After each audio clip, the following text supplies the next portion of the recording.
Okay. Good evening, everybody. I hope you're doing well. I think you all have yourselves muted. I would sure appreciate it if somebody could chime in and let me know if you can hear me or not. Never fun to talk to an empty room, and I know you're there. So, yeah, if you can hear me, type a quick chat or just reply. I just need one brave soul.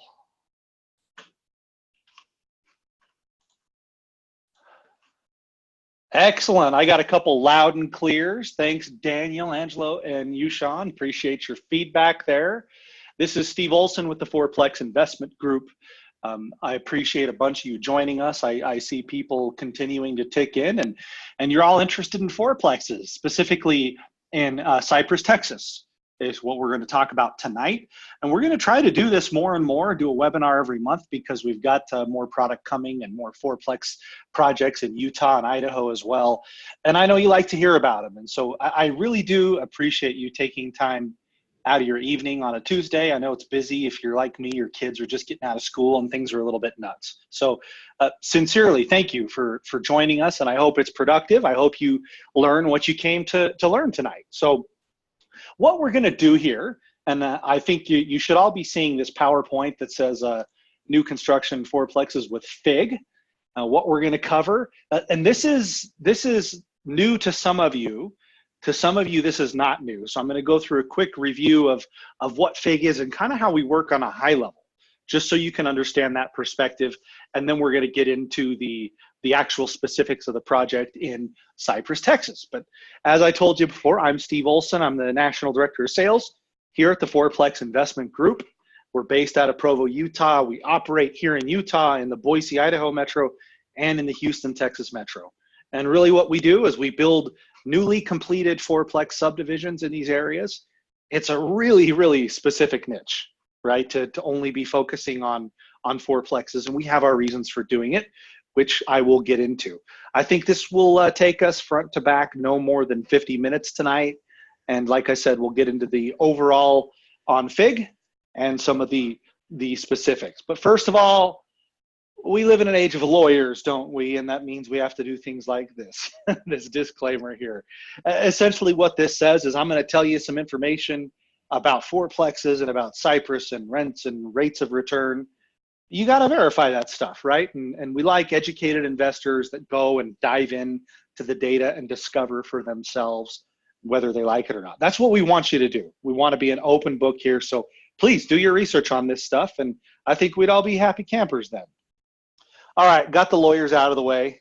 Good riddance, guys. Let's get into the red meat of why you showed up here tonight. And I know many of you have spoken to us before. Some of you have not.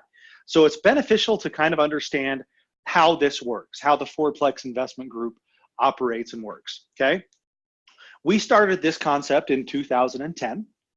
And I don't know if you remember back in 2010, but if you were doing real estate back then, especially if you were buying land, people wanted to have you committed. You were insane.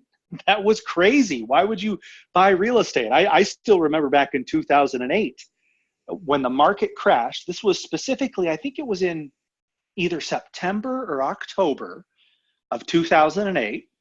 If you were invested in the financial markets or real estate back then, you probably remember where you were when it went out over the news that Lehman Brothers was filing for bankruptcy.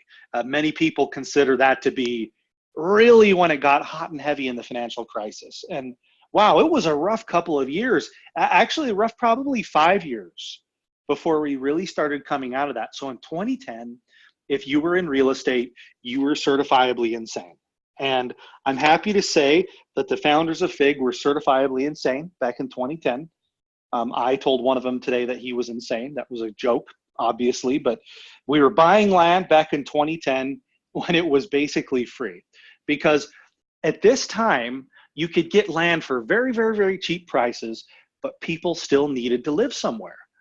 I think if you owned property back during this time, you'd agree that the tenants didn't go anywhere. Sure, the economy went in the tank, but generally people still needed a place to live. There were some problems with tenants being qualified, given how many foreclosures were happening and what was happening to people's credit. But people just didn't disappear.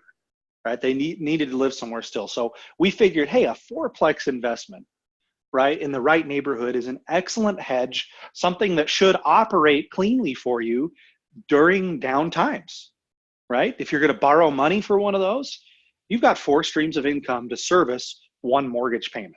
That's one reason we like fourplexes. So these are designed to be a downside hedge, but they're also designed to have upside potential, right? So it's been really great because they really proved themselves, these fourplexes did, during one of the worst times in the real estate market here in the US. So one thing that you have to realize about FIG is that FIG is actually not a company, it's just a brand. And underneath that brand umbrella, there are 4 separate companies that all perform their various tasks to bring you this result, which is a new construction fourplex. So you've got the developer, you've got the builder, you've got the brokerage, that's me, and you've got the property management company. So you'll talk to all of us except the developer. By the time you're entering the picture as an investor, the developer's pretty much done their job. But you'll talk to the rest of us, the builder, myself, or one of my associates, and the property manager at various times during this transaction. So let's highlight a little bit about how this actually unfolds. Because if you own single family rentals, or maybe you own another fourplex somewhere, this is going to be different than what you're used to. And the reason primarily is this. We are in a market right now where cap rates on multifamily properties are compressed. You've probably heard that phrase used before. Cap rates are compressed. That's just a really fancy way to say that fourplexes in most areas are kind of a ripoff right now. They're expensive, right? If you were to go hire a real estate agent in Houston, we'll keep it about Houston tonight, and say, hey, go find me a fourplex on the open market. They can do it, but you're going to be pretty underwhelmed with what you find. You're going to be shocked at how much money you have to pay for something that needs a ton of maintenance and is not in a very good area. So FIG has a pre-construction model where when you close with construction financing and you actually go through the build process with us, you get a better price and you get a better cap rate by typically 1.5 to 2 points higher than what the market will deliver. And that translates into equity on a brand new building. And that's what we're known for. That's why people come to us. So what you're going to do, and like I said, we'll run through this quick because I know what you really came for is to learn about Cypress tonight. But the first thing you're going to reach out to us, which some of you already have done. And we're going to go through, we're going to help educate you on this process. We're going to talk about your needs with 1031 exchanges and financing and property management and all of these specific questions that I know that you have a bunch of. And once you decide, hey, yeah, I think this is for me, I'd like to invest in a project like this, you're going to decide on a fourplex. You're also going to decide on some upgrades. So anytime we give a price for a fourplex, know that that is giving a finished fourplex with appliances in place that you can rent out. However, based on the market and based on location within that market, there are some upgrades that make sense that you should absolutely do because they increase your rentability, they decrease your vacancy, and they decrease your maintenance. We've got a project in Utah right now where based on where it's at, you can go pretty basic on your upgrades. On this project in Cypress, I wouldn't do that, right? I'd be doing granite and stainless and a few other things that we can talk about. So you'll decide on those and then you'll get pre-qualified for a loan. This is a standard 30-year fixed loan pre-qualification from FIG's preferred lender, right? You'll fill out an application, you'll send in a couple of years of taxes and bank statements and a few things, and they're gonna look at you and say, yep, you qualify. Here is a letter of pre-qualification saying you qualify for a 30-year fixed rate mortgage. And I'll get into why that's important, that this happens on the front end in just a second. So you can see the next thing on our process, our little graphic here, is the deposit. And I put here 10 or 10. So the reason I put 10 or 10 is something that happens in new development is we will record a plat with the county where the property is. Recording a plat means we take a big raw piece of dirt, maybe it's 15 acres, and we subdivide it. right? We chop it up into a bunch of different little parcels, and these parcels are the chunks of land that you, the investors, will close on and that your fourplexes will ultimately be built on. So when you're reserving a fourplex and the plat has not yet recorded, you're going to do a refundable deposit of $10,000. Then once that plat records, it could be anywhere from a year to a couple of months after you come in and reserve. That really depends on the project and the fourplex you choose. That plat records, and now we're into non-refundable territory, and now you owe 10% of your purchase price. So I tell investors, if you're going to wake up in a cold sweat and decide you don't want to do this anymore, that's cool. Just do it before the plat records, right? Because that's when we incur a bunch of fees and engineering costs and when this is actually happening. So that's what plat recordation means. Then you're going to hurry up and wait after that for a few months or possibly longer, depending on what phase you're in the project. And when it gets to within about 45 days of you being ready to close on construction, the lender is going to get back in touch with you and they'll update your financials, right? You might have a new tax return, some new bank statements and things that need to be updated. But those will get updated, and our preferred lender is going to take your file over to one of the local construction banks that FIG uses for vertical financing. And this can't just be any bank. You can't walk into Chase Bank and tell them this is what you want to do. They're going to look at you like you're a crazy person, right? It's a very unique loan product where a bank will loan you money to build a multifamily property. So that's why we have some small regional banks and credit unions that we typically use on these projects. And our preferred lender, Lane Aldrich, takes your file over to them. And because you're qualified for the 30-year fixed rate mortgage, the construction lender is going to give you that loan because they know that you're good to pay it off once the construction is done. So you'll close on that loan, and you'll do that by bringing another 15% down because you already have 10% in this deal.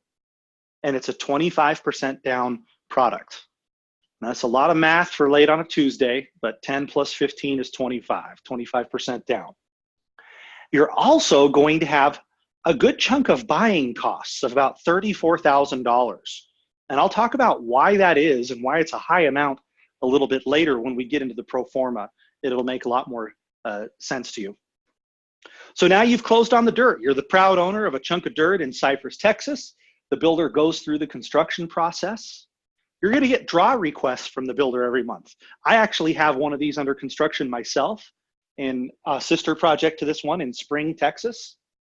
And I had to sign a draw request yesterday for a bunch of electrical and some other things. So I signed that. That goes off to the bank, who sends out an inspector. And the inspector goes to the project and verifies, yep, this stuff is done. So then and only then is that capital released to the builder. So the builder doesn't get paid for any work that he hasn't actually done. So once you get closing in on completion, you've been through that draw process. You know, the build could take up to a year. You're going to sign a property management agreement with the management team because they're going to start looking for tenants prior to completion of the fourplex, because the idea is we want that thing rented as soon as possible after completion, right? You don't want to sit there with an empty fourplex and a mortgage and HOA and such. That's no fun. But you'll sign that property management agreement. You'll refinance into a 30-year fixed rate mortgage. We've been getting very good news on that lately with rates coming down. It's improved the cash on cash return on our pro forma substantially. And now you're done. You have a completed fourplex. You've got tenants moving in. You went through a long journey to get there. You had to do a lot. But once you get to the finish, what we typically hear investors say is, hey, that was great. What else you got? Because this is the kind of stuff that you can see yourself owning for a long time. Okay, so that's a little insight into the process, and it's going to be totally normal for you to talk to us about that again and get into some of the details. So that's no problem. But there's a lot of markets out there. We only work in a few of them because, number one, we have to be able to get a right amount of rent. We are pegged to rents. If we can't get rents, this becomes less valuable to you as an investor because that's what you're in this for. You're in it for the cash flow. So we're operating in markets where we can get a good price to rent ratio. We're operating in markets where we have good operational integrity. People ask me all the time, why are you in Utah, Idaho, and Texas? That's random. I agree. It sounds like a pretty random combination. But the reason is because we have that operational integrity. We can hire the right people on the ground to execute our business model where we also get that good price to rent ratio. So that doesn't mean that there aren't other markets that we'd love to be in. In fact, we're looking at one very seriously here that we expect to be in by the end of the year.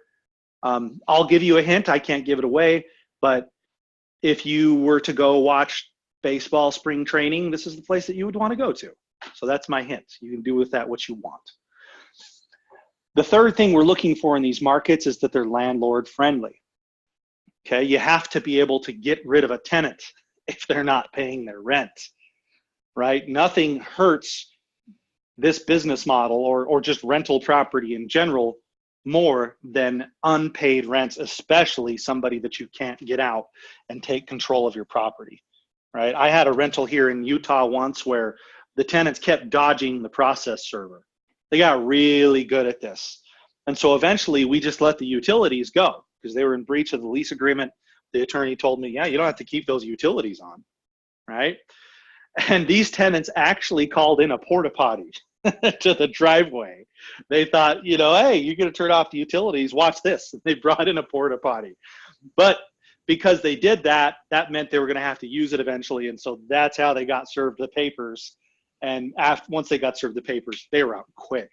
And that's typically how it goes in Idaho and Texas as well. These are landlord-friendly places. If a tenant isn't paying, you can get them out of there pretty fast, especially compared to, say, San Francisco, where I wonder if you can even get them out in San Francisco. If you live there, you know what I'm talking about.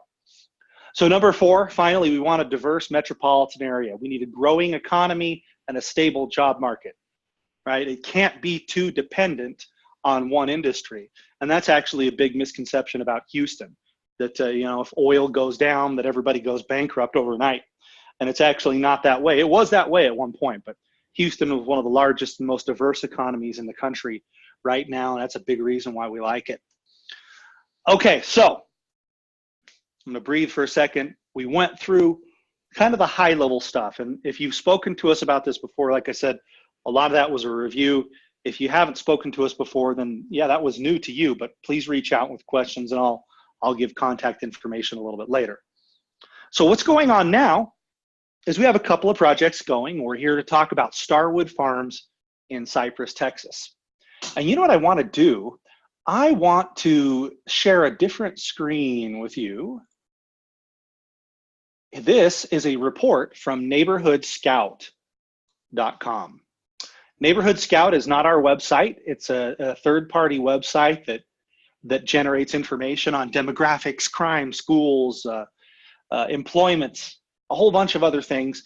And I just want to read this probably like 2 to 3 paragraphs to highlight some of the main reasons why we like this project.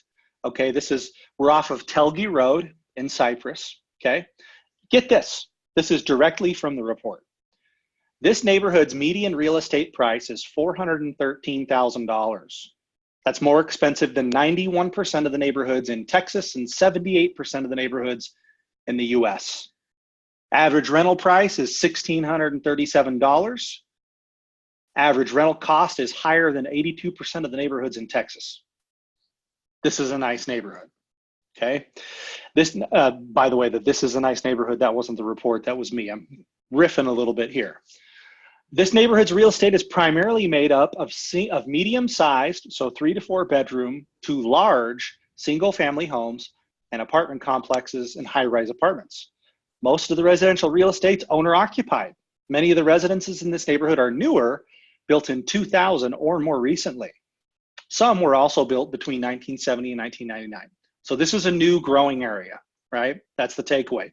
Here's what I like the most. Ready? Real estate vacancies in this neighborhood are 4.3%, which is lower than one will find in 78% of American neighborhoods. Demand for real estate in this neighborhood is above average for the US and may signal some demand for either price increases or new construction of residential product. for this neighborhood. That is the kind of stuff that we want to hear, and I didn't even pay him to say it, okay? That is good stuff for our business model. So we're gonna go back to our slideshow, if I can find it. There we go. So that's just a highlight on Neighborhood Scout of why we like the Cypress market, specifically that submarket off of Telge Road in Cypress. Let's talk about the project itself and we'll dig into some numbers, okay? We're looking at 240 doors total with construction beginning in August of 2019.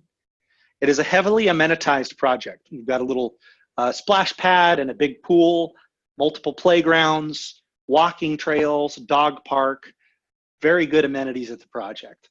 And it's a 7% projected cap rate. That's a little bit of a fib. It's more like 6.9 is what the pro forma shows, but I rounded up 0.1%. So that picture there, that's actually of Bridgestone Crossing, a project that we're just completing over in Spring, Texas right now, but it's going to be a similar floor plan. So I wanted to kind of give you a little snippet of what that might look like. Let's look at something really interesting here. Okay, you're seeing on your screen right now by Capital Retail Properties, they're a big commercial and multifamily developer in Houston. This is a screenshot of their flyer for a project that they're going to be doing. And the reason we care about this, if you look on your screen here where my mouse is wiggling around, okay, I'll annotate it. I learned how to do this the other day, so I'm going to annoy you with it a little bit here. This is their project right here, okay? And then just south of it, where I have colored in blue, this is us. So we're immediately to the south of them. And they have some excellent statistics and data about the area and what's happening. And they see the same things that we do. So what I'm gonna actually do is I will share that screen with you guys. Let me figure out where it went.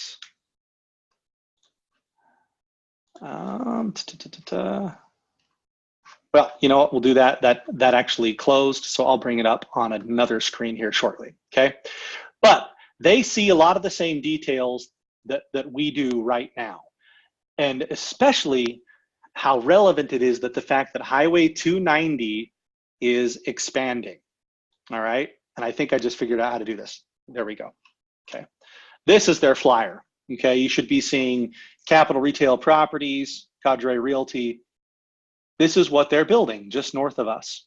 And as we zoom into more specifics, you know, they've got a 7-Eleven, they've got medical office going in, they've got retail and restaurants, right? So 7-Eleven, Shipley Donuts, McDonald's, and they've got a Class A apartment complex going in. The reason we like it when Class A apartments come in right across the street from us is because we can blow them away on affordability. If you're familiar with the Houston market, Class A properties, they tend to rent for at least $2,000 a month. They might advertise for lower than that cost, but that's if you sign like a 3-year lease. So people tend to go look at those and then they see, oh, wow, what are these guys across the street? Why are they $500 cheaper? It's very good for us. So let's look at what's happening in the area. I'm kind of scrolling around annoyingly here, I apologize. First, what you have to see is Telge Road, and I'll highlight it for you here. This that I'm drawing on is Telge Road, okay? Major north-south artery. There's a lot of expansion and widening on Telge Road. If you're going north on it from here, there's some pretty annoying construction traffic happening right now, okay? But you're looking at 24,000 vehicles per day. You can see this, that go up and down Telge Road. If you turn off on this intersection, you take Jarvis, okay, over to the major commercial, you're 10,000, and then here's your big deal. Highway 290, they're just finishing expanding, 125,000 vehicles a day. That's going to go up because it's widening and it's opened all of this area for more and more development. The tenants that are going to live here at Starwood Farms have access to every amenity they could possibly need. You want to go to the gym at LA Fitness? There it is. You want to go eat at Saltgrass? There it is. The HEB, Big Texas Grocery Store. You go up another half a mile, everything you could ever want, from Target, TJ Maxx, Office Depot, Lowe's, IHOP, Chick-fil-A. Wells Fargo, Kroger, J.C. Penney, On the Border. I like On the Border. It's kind of good. Good Tex-Mex. Home Depot, Walmart, everything that you could need is right within 2 to 2.5 miles of the project. All right. So with the widening of Highway 290 and with all this traffic and all these amenities, plus the surrounding property that is coming in, I like the chances. So much that I'm actually buying one of the fourplexes in this project myself. So let's go back to our slides. Okay, so that's the Capital Retails, the neighbors to the north of us. Let's talk about the numbers, and we're just going to dig right into the pro forma here. Bring up the pro forma. Share.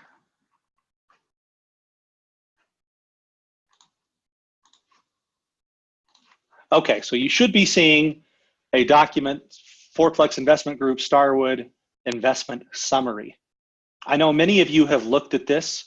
It really helps if somebody walks you through it, which is what I'm about to do for you here, okay? And what we're gonna do is page 1's just a cover letter. Page 2 is some of the highlights. It shows a map of where the project is. Page 3 is where the red meat is. Okay, so let's take a look at this, and I'm going to draw all over it like John Madden. I figured out how to do this the other day. It's probably really annoying, but you're going to have to put up with it. Okay, so on this particular fourplex, we have a base price of $686,400. People ask me all the time, well, why is your market value higher? Why is that $750? The reason being is because what I explained at the beginning, that spread in cap rates between new construction and completed units. I actually think this will end up being closer to 800 when these are done, based on the lack of availability of completed new fourplex in the Houston market, okay? You're going to put 25% down, so that means you're borrowing $514,000 on this property. So you're essentially coming in with $171,600. But if you remember earlier, I told you you'd have buying costs of somewhere in the low $30,000 range. I said, I think 34. This pro forma says 33. So you can tell that number, it's less than perfect. This is our best estimate though. And that sounds like a lot to you if you've purchased single families or completed properties before. The reason being is that 33,000, about 20,000 of it is 1 year's worth of prepaid interest on your construction loan, right? You see up here, you're going to borrow $514,000. Well, the bank's not going to loan it to you for free. They're going to charge you interest. So when you close on your construction loan and on the dirt, you pre-fund that account so that you have that in a reserve. And as every month the builder draws on your loan, they debit out the appropriate amount of interest. Something useful to keep in mind, guys, is that construction loans are interest only. And the interest rate's usually going to be about 1% higher than what the long-term rate is anticipated to be. So I'm seeing construction loans right now in the low 6s, but they're interest only, and you're only paying per month based on what the builder has drawn against your loan.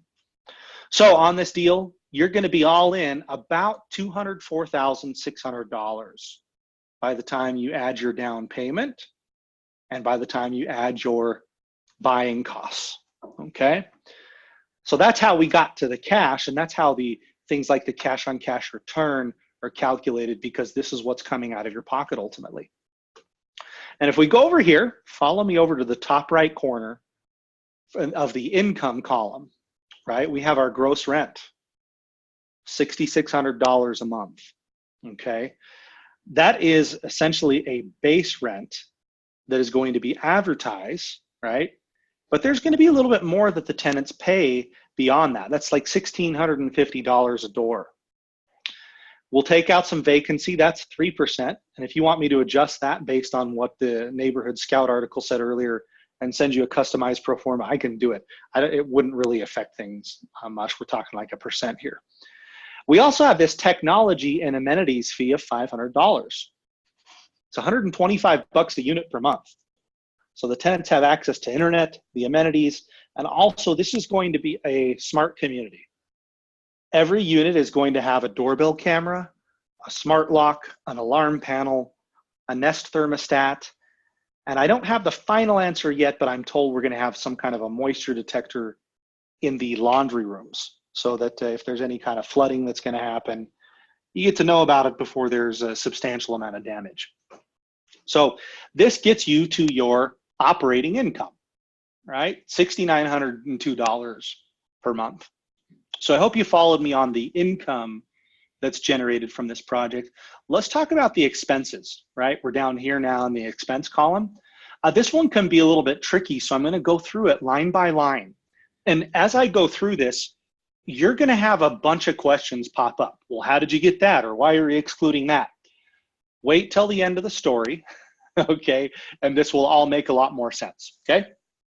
So first of all, on our expense line item, we've got cleaning and maintenance of $75 a month, right? That's low, right? If you're comparing that to a single family property, you're thinking that's nowhere near enough for cleaning and maintenance of this property.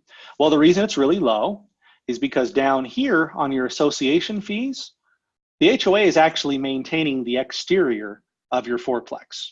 You're never going to replace a roof. You're never going to repair stucco or siding or any of those kinds of things. That's not your problem. That's the association's problem. So you're actually just maintaining and cleaning the inside of a brand new unit. Maintenance on a brand new unit, obviously much lower than a unit that was built, say, 30 or 40 years ago. And you're probably thinking, yeah, well, it's not going to be brand new forever. Totally get it. We've compensated for that, and I'm going to cover it in just a minute. Okay, so you're going to have insurance here of $83. You're also thinking that sounds way low, especially in Texas where insurance is kind of a ripoff. And that's because also in this HOA fee here, your structural insurance or the shell of the building is paid for. So when you buy a single family property or a duplex or a fourplex that's not in an HOA, you're going to get a standard landlord policy that insures the whole building. Well, you're not paying for that with this insurance line item. The HOA is actually covering that. This one is called, many people refer to it as a condo policy. In the insurance business, they call it an HO6 policy. And this is what's covering the inside of your fourplex. So if there's a leaky pipe on the inside, that's not the HOA's policy, that's your HO6 that kicks in. This policy also gives you typically some liability protection, right, from the tenants. And if, let's say, I don't know if you guys have heard, but sometimes they get hurricanes in Houston. That's the rumor going around anyway. If the wind comes in and knocks the roof off of this thing and destroys the inside, the way these insurance claims are typically handled is you'll file a claim under your HO6, and that claim then pays the HOA's deductible. And that policy comes in and makes the repairs to the fourplex under that insurance claim. But Steve, what about flooding like in Hurricane Harvey? What if that happens, right? Right, that kind of flooding is not typically covered by this insurance. So you have the option. I haven't decided if I'm going to do it on mine yet or not, because I have one in Starwood Farms myself. But we got some quotes recently on our Bridgestone Crossing development. A flood insurance policy runs about $600 a year for one of these fourplexes. So you could go pick one up for that. We're not in the floodplain. That's why the policy is relatively cheap considering the cost of this building. So you could do that because the general rule is if water just kind of comes up into your fourplex from a ton of rain, that's a flood and that's not insured unless you have flood insurance, okay? So that's a bit of a squirrel, but we had to chase it. I know you'd have questions about it. Over here on management fees, right? You can see we have a low management fee in Texas, 5% of the gross rents collected. Now here's the whole story on that, and I have difficulty putting this into the pro forma. Here at FIG in Utah and Idaho, we actually charge 7% of the gross rents collected. But that's because we don't really have lease-up fees in Utah and Idaho. In Texas, you're gonna have them. But it's hard to say how often you're going to have them. It's a big part of the real estate agent culture down there for some agents to act as apartment locators or leasing agents. So when they bring a tenant because they saw the advertising on the MLS or something, they're gonna need to be paid a commission. So you're gonna have a whole month's rent go out as a commission. However, our on-site leasing agents are going to do a ton of advertising on their own with signage and banners and direct advertising. When they find the tenant on their own, which this normally is what happens, you're looking at a half a month's rent for your lease up fee. So that's why we charge 5% in Texas, to help kind of offset the fact that you will have lease up fees.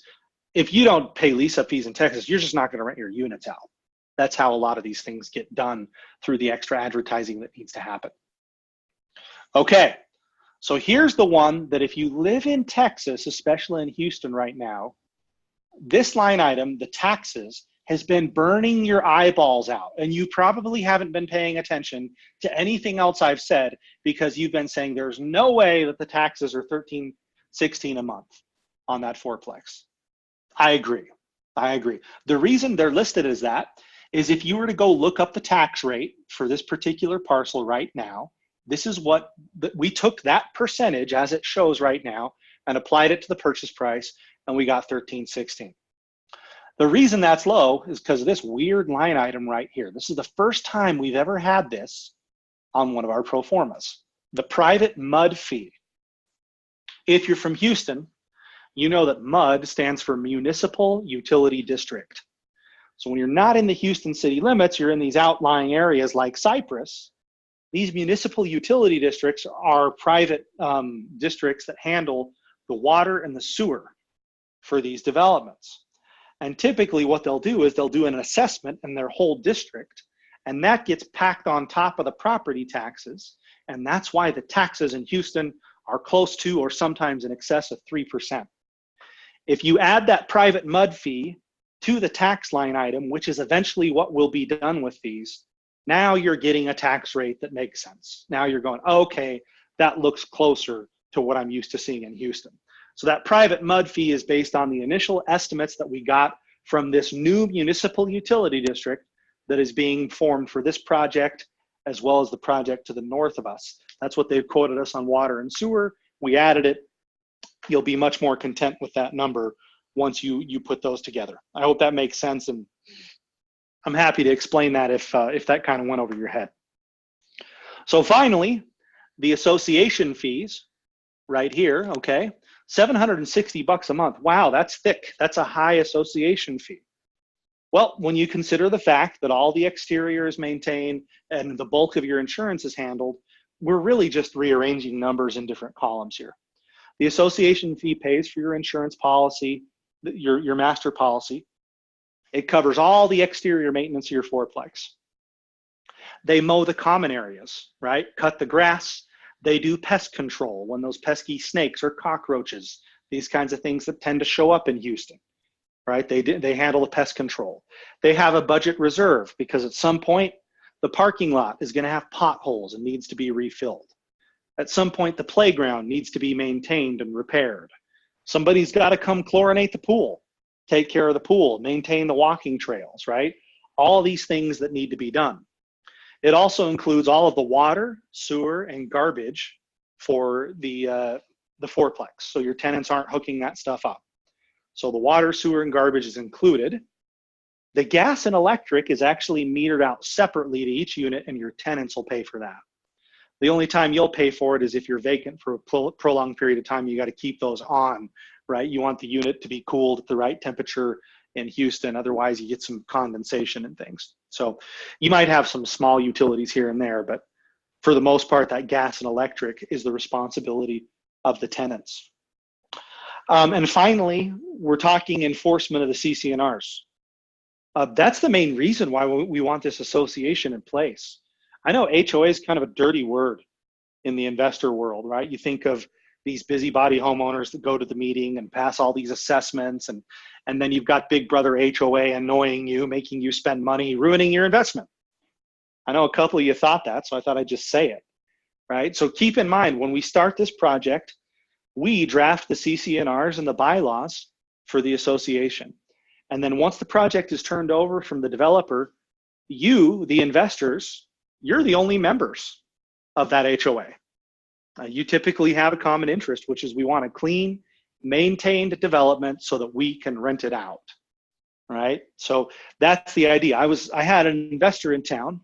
here in Utah the other day, took them around to some of the completed projects. And you're welcome to come visit us anytime here in Houston or Boise to see completed projects. We encourage that, actually. So I was driving them around here, and one of the tenants in a project in Vineyard had Pittsburgh Steelers sheets hanging up in the front window as their curtains. Now, if you're from Houston, you really hate that. You really hate the Steelers, okay? Whether you love them or hate them, we can't have football sheets up in the window. That's going to devalue the development, right? If you've heard of the broken window theory in psychology, right? When something happens in an investor project and things kind of start to go downhill because that one initial moment, well, I called and I tattletaled to the HOA and they made sure that this was dealt with, okay? We want this project to look the same way in 20 years that it does today, just with bigger trees. We want it to be clean and maintained so people want to rent it still. I know you've seen those fourplex projects before where somebody built it, I don't know, 30 years ago. They were all about that in the 70s and the 80s. And now a lot of those places are really in bad neighborhoods because nobody's minding the store. There isn't a uniform standard applied to the community, and so it's been devalued over time. So that's the main reason we have that association fee in place. So once we do all this, we get down to your net operating income. I'm back on the pro forma. I'm off of my soapbox, but our NOI, $3,900 a month, based on a 5.5% interest rate on a 30-year fixed. Your mortgage payment will be about $2,900 per month, right there, which means you have a true positive net cash flow of $1,000 a month on your fourplex in Texas. Okay, so some of the other metrics that you may be looking at, and by the way, I think that we may end up lowering it. Over here, you can see the assumption that we used, the 5.5% interest rate. The rates have still kept going down and down, so this might actually look a little bit better. Right now, our preferred lender is getting refinances done in the high fours, or right at 5%. And this is before rates have come down just in the last few days. So we may do better. We put 5.5 on these pro formas because we're trying to project out the fact that rates can change between now and when your fourplex is done. We acknowledge that and we try to plan for it to give you the best and most accurate pro forma possible, okay? So you're getting a 6.9% cap rate on a brand new unit, right? Which is a respectable cap rate on something like this. You can see over here getting a 6% cash on cash return. That's not the whole story. I realize you can go buy single family homes and other kinds of investments and potentially get a better cash on cash return. But once you take into account everything, your buy and hold projection, the fourplex is a really solid option. And it's why I buy them myself. I eat my own cooking here. What we want to look at is, you can see these columns, right? Year 3, year 5, 7, 10, right? We're looking at how this is going to perform. And keep in mind, the assumptions in these performances, they assume that your expenses are going to increase at 3% per year, but that your income is going to increase at 2.5% a year. Same with your appreciation. And we do that, we separate those a little bit to acknowledge the fact that this fourplex isn't going to be new forever. It's going to gradually get a little bit more expensive to maintain on the inside, right? You got plumbing updates to do. Maybe you got to fix an air conditioner, replace one.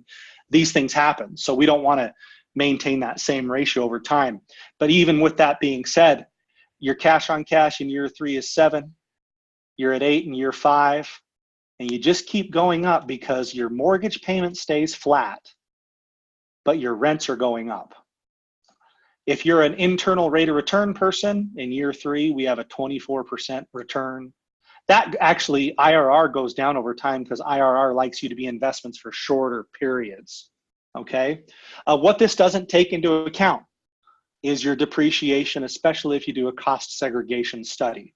I don't want to get into the weeds too much on that with you guys here today, but if you can qualify as a real estate professional and you can depreciate this through a cost segregation study, which is where you front load a lot of the depreciation, this really gets exciting. I mean, this can put $20,000, $30,000, $40,000 extra in your pocket every year of taxes that you didn't have to pay because you depreciated your new building, okay? So that's a little winded going through the pro forma there. I'm gonna go back to our PowerPoint. I just wanna show you a layout of the project. So this is what Starwood Farms looks like. I'm gonna get my pen out. You're so annoyed with my pen by now, I'm sure, but you're almost done. You guys have done great. So over here, this is Telge Road, right? We enter the project right here, okay? And this is phase one. This one right here that I'm outlining starts construction in August. I think we have one fourplex left in this phase. I believe it's this guy right here, C, okay? And then of course over here you have phase two. I'm gonna outline the whole thing because it is kind of fun. But this is phase two, this starts in September. I've probably got four fourplexes left in this phase. I don't have it off the top of my head. I believe they're this stretch right here, KLM, and then probably this one right here, okay? And you can see that we wind around through phase three, right? Phase 3 and 4 are kind of in that October, November timeframe, and then over 5 and 6 is that November, December timeframe. So this project will be completed and fully delivered by the end of 2020. The first units will be on the market for rent, likely about this time next summer. Even though we have a 1-year contract for the builder, typically what's gonna happen here is in Houston, we can deliver just a little bit early. Don't count on it. You know, it's always nice to just plan on 12 months, but if our current project down there, Bridgestone Crossing, is tracking anything like this one will, we're delivering about 2 months ahead of schedule on that project, if that makes sense. So you're gonna have a lot of questions about how the construction loan works, about how property management works. How does the property manager decide who he's gonna lease first, right? What about flooding in Houston? Always a concern that people have. Oh, look at my drawing, it went over to the next thing. That's just nonsense, we'll erase that. Okay, so that's why we want you to reach out, okay? We can talk about financing, the deposits and start dates. What if you have a 1031 exchange? Any other questions that you have, trust me, we've digged into this. I've digged into the point where I'm investing in it myself. If you want a copy of the Neighborhood Scout report that I showed you, as well as that market report from the guys north of us, of the Cadre and Capital Retail Properties, I'm happy to send that out to you, right? Just shoot me a message. My email address is right here, solson@fig.us, and I'll send you those details. And reach out to, you've probably been talking to one of us, myself, John Metcalf, Sherrod, or Chase. Our phone numbers and our email addresses are all right there on the screen. Just feel free to go ahead and reach out. And I think what we'll do here, we have time for 2 questions, and then we're gonna wrap it up.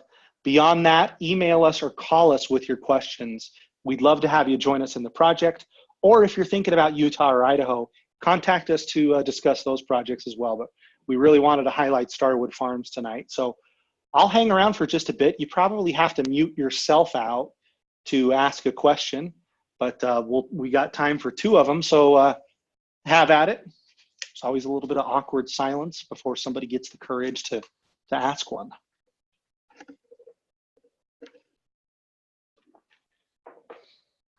Would love to get some Jeopardy music going.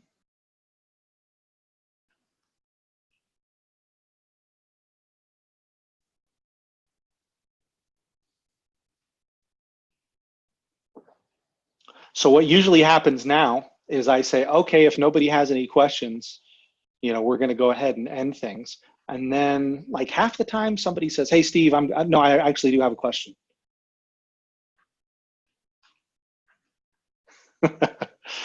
All right, I bored you all to tears. We're going to wrap it up. Our contact information is on the screen here. Please go ahead and reach out to us with whatever questions you have. We'd love to have you in Starwood Farms or to join us at one of the other projects. And thank you all. Have an excellent night, and we will see you next time.